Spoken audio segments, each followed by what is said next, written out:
After an unusually long wait, we're finally getting a look at Nebraska and Iowa's unemployment data from all the way back in December and January.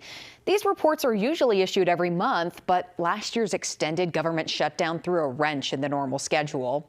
So taking a look at the most recent data from January, Nebraska's unemployment rate held steady at 3%.